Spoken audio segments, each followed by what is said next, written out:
Hello there, this is Ernest Masamba speaking. An earthquake often lasts for a few seconds, but its impact is felt for weeks or even years. What do I mean? We find that an earthquake only happens for a short period of time, but what then happens after it has happened is something which is worth considering or worth noting. There are certain people who, when they come into your life, they just shift everything. It's just like you're shifted from position A to position B at once or at an instance. Then also you find words carry so much strength, they carry so much weight, that you find a simple word can make a lot of sense to someone who is in need. Now for some people, a simple hello is all they need. But then you find there's some words which, if you tell somebody something, it can crush them. And that can result in them having probably the life which they never intended to live because of something which was said. To some, you can tell them, I believe in you, you can do it. And that's something which somebody just wants at that particular moment, and it can just change everything. The other thing is, sometimes when impact happens, you may not really know or feel that something has happened. Sometimes you can only tell by what happens afterwards. You look at the Wright brothers. They introduced these whole aeroplane things that we now have today, which make traveling across the world even faster.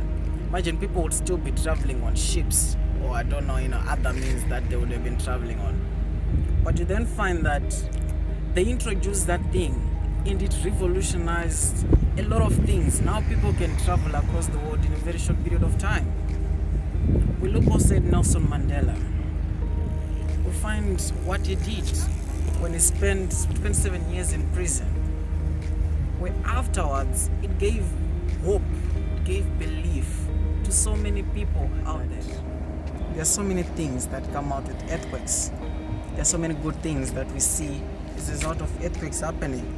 Some minerals come out of the grounds. A lot of development tends to happen afterwards. But I'm not saying we need to have more earthquakes, no. But all I'm just saying is, from what happens, is they bring out things which are lying underground onto the surface. So sometimes that's how life ought to be like. There are those experiences, there are those things that we go through, which go in deep and uncover certain things which are hidden within us. Sometimes you never know how strong we are until we are faced with situations where we need to show how strong we are. Sometimes you never know how fast we are or how fast we can run until we are faced with a situation where we have to run. So you find life is a way of bringing up these things that uncover our true potential, that uncover those things which are lying deep within our souls, that uncover those minerals. There are those situations which tend to come, and when they come, it is not just say, okay, we need to complain and cry. No, grow through it. It is in those moments where you feel like you are down, that you find the support to grow again. I like what Les Brown says, when life knocks you down, try to land on your back, because if you can look up, you can get up. There are certain changes which may never happen until we are in a do or die situation. So I love to think of these earthquakes as those do and die situations in our lives, not the real earthquakes, where if roads are to get destroyed, we begin to make new ones and better ones. We're like the old ones we have, yes, they helped us move in the past, but now we begin to create new surfaces with new materials which are here. We begin to make improvisations.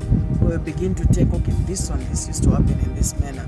Then we begin to introduce new changes. And that's why sometimes we begin to need these things.